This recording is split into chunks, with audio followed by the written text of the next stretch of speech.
Hai, selamat malam, salam sejahtera. Isu paling hangat pada malam ini, kejutan besar daripada Najib Tun Razak 40 menit yang lepas.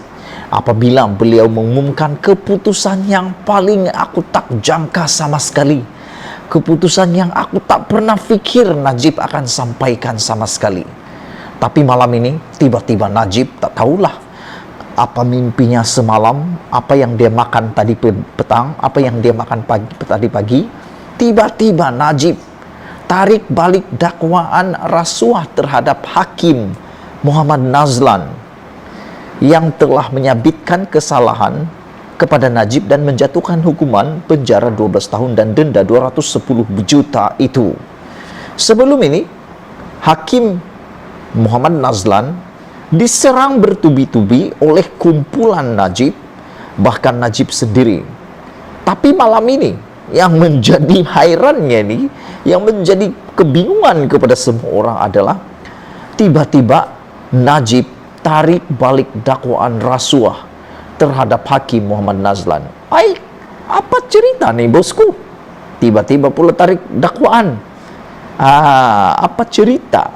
Adakah setelah menyadari bahwa dakwaan itu salah? Jom kita tengok ulasannya. Najib Razak bosku hari ini telah menarik balik dakwaan rasuah terhadap Hakim Mahkamah Tinggi Muhammad Nazlan Muhammad Ghazali yang mensabitkan serta menjatuhkan hukuman penjara 12 tahun dan denda 210 juta kepadanya ke atas bekas Perdana Menteri itu bagi kesalahan menyeleweng Rm42 juta dana SRC Internasional Sendirian Berhad. Najib 69 tahun menarik balik dakwaan itu melalui afidavit jawaban lanjutan yang difailkan beliau di Mahkamah Persekutuan pada Jumaat lepas menerusi Tetuan Zaid Ibrahim Suflan TH Liu and Partners. Untuk rekod, saya secara mutlak menarik balik sebarang tafsiran mengenai apa yang saya telah katakan yang boleh dianggap bermaksud bahawa Hakim Muhammad Nazlan telah disiasat kerana kemungkinan rasuah, kata Najib lagi. Bagaimanapun, Najib berkata, terdapat bukti tambahan yang akan menunjukkan konflik kepentingan yang serius membabitkan hakim tersebut, dan ini adalah sebab beliau memohon agar kes itu dibicarakan semula. Wow, itukah sebabnya Najib bosku? Najib berkata demikian ketika menjawab afidavit pendakwaan pada 21 Julai lepas yang menyebut pengetahuan peribadi beliau mengenai siasatan SPRM ke atas Muhammad Nazlan adalah tidak benar kerana agensi itu tidak akan mendedahkan maklumat sulit mengenai siasatan yang sedang berlangsung.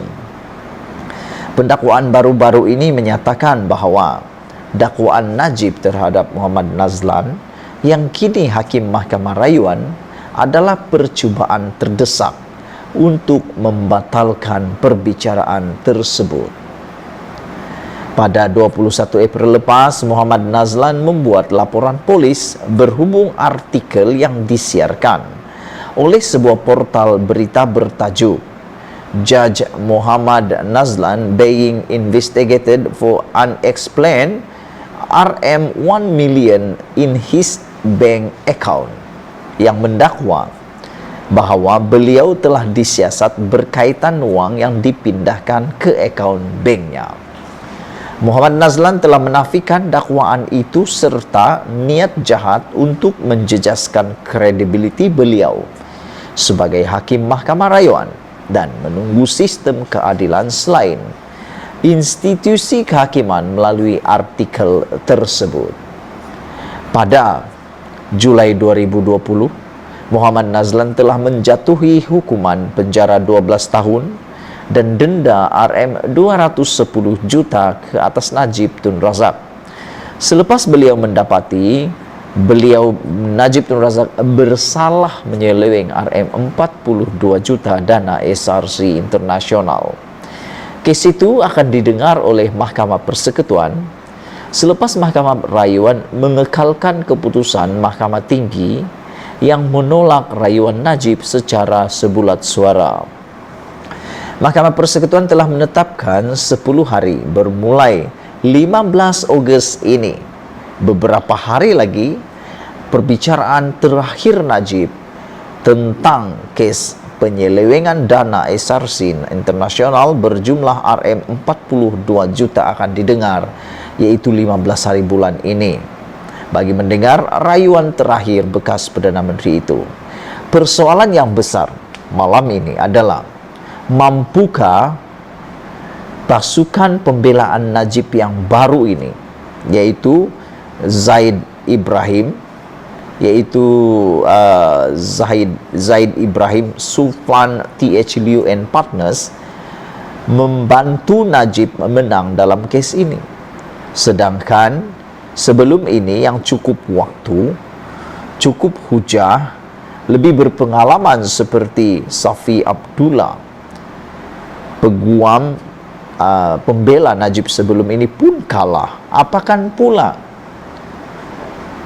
pasukan peguam Najib yang baru ini memang kekurangan masa untuk meneliti satu persatu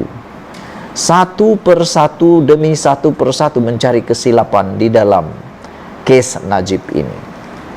Aku secara pribadi, aku sanksi, bolehkah Tuan Zaid Ibrahim Sulflan TH Liu and Partners ini membantu Najib?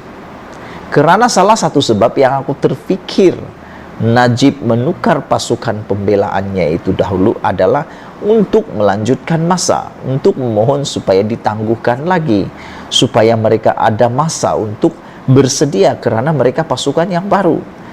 Tetapi apabila Mahkamah Persekutuan menolak rayuan untuk menangguhkan lagi, memanjangkan lagi tarik itu, aku terfikirlah, habislah Najib. Rancangan strategi seakan-akannya sudah hancur apabila Mahkamah Persekutuan menolak rayuan itu. Sekarang persoalan, dengan dibelenggu masa yang sudah hampir tiba beberapa hari lagi, mampukah Tuan Zaid Ibrahim Sulflan TH Liu and Partners ini membantu Najib bebas daripada hukuman penjara dan denda tersebut? Semoga apa yang dibuat Najib hari ini, khususnya keputusan mengejutkan Malaysia ini, yaitu menarik balik dakwaan rasuah terhadap Hakim Mohammad Nazlan, boleh membersihkan nama baik Hakim Mohammad Nazlan tersebut. Sekian dulu Malaysia kita punya, kita jaga sama-sama cintai Malaysia. Kita jumpa lagi, bye-bye.